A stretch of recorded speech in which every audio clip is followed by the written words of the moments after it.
and he is in control. And he's leading us to that place that he wants us to be.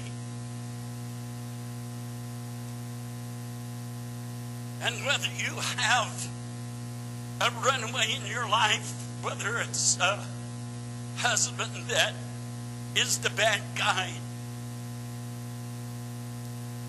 we're not to despair, because God has the reins in his hand. He's in control of your stagecoach. Whether it's some disease or drugs or alcohol or hatred or unforgiveness or stress of whatever kind. We're not to despair, because God has the reins. How is it we see some people go through some devastating circumstance, and we think, God, how did they handle that? How did they get through that? The truth is, they didn't handle it.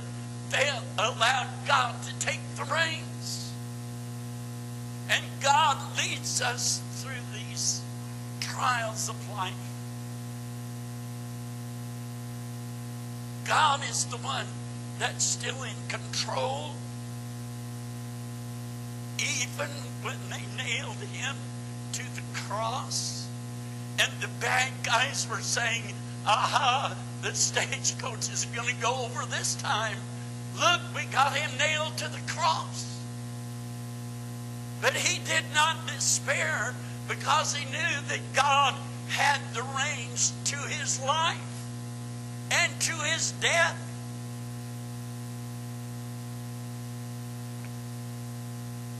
When the lepers came, 10 lepers came to Jesus, and they wanted to be healed, and he healed them, and he said, now go show yourself to the priest.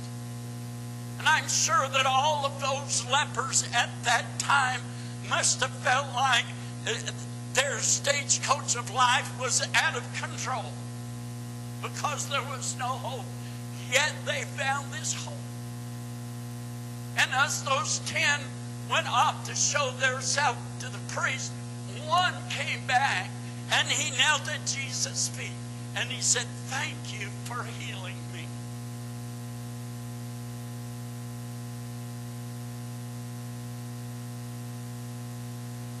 But that one did what he told him to do. When he said, go show yourself to the priest, we think, well, he was talking about the temple, and you had to go to the temple and show yourself. No, Jesus was making reference to himself as the high priest.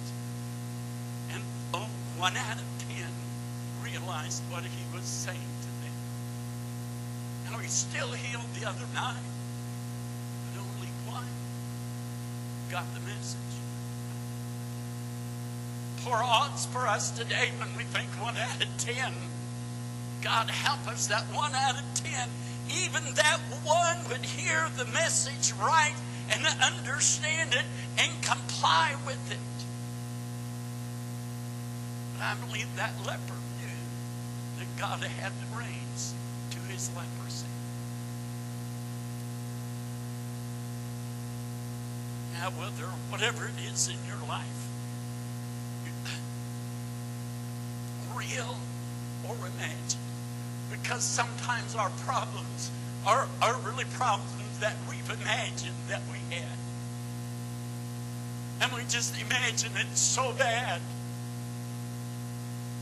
And we're at the point where the driver of the stagecoach and the shotgun rider both been picked off, and the stage is just going lickety-split.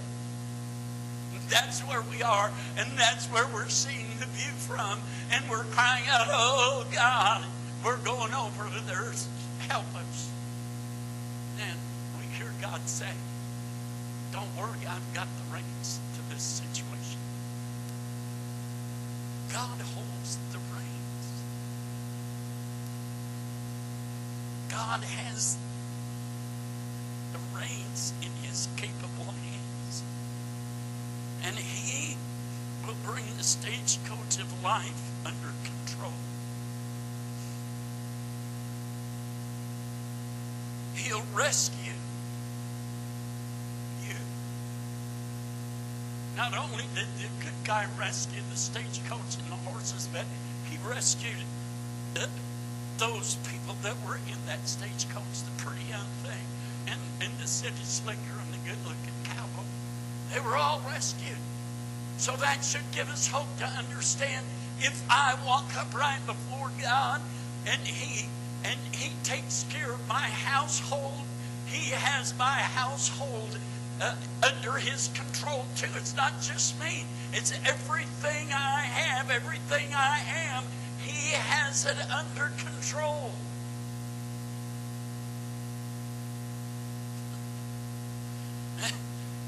And when the stagecoach comes to its stop and we get out, we're all bruised and our feathers are ruffled and kind of tossed around and everything in disarray. But yet God has it all under control.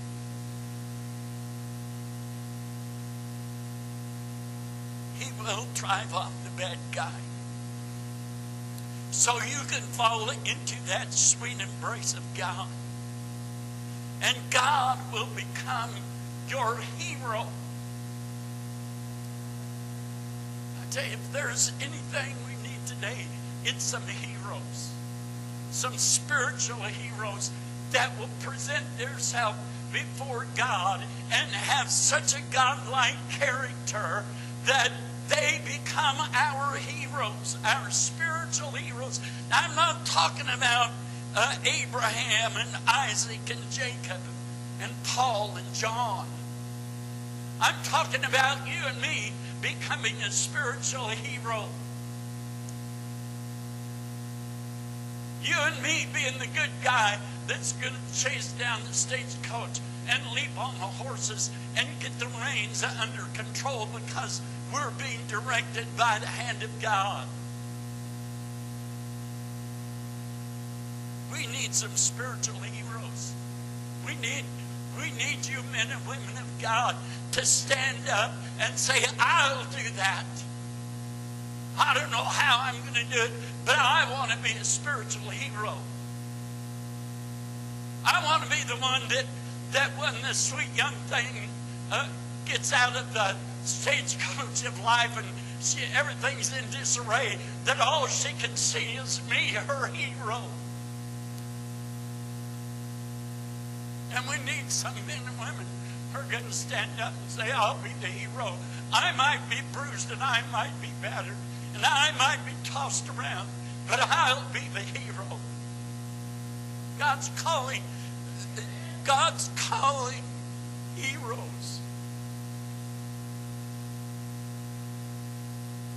And stepping up and to become that spiritual hero, we'll become the prophets, we'll become the apostles, we'll become that fivefold ministry, we'll become the gifted men and women that others will come to and say, you know, I'm so glad you stood there. I'm so glad you did that. I'm so glad. I know you were under a lot of pressure. I know you were under a lot of stress. But you stood there. You stayed there. You become my hero because of your commitment. So God's looking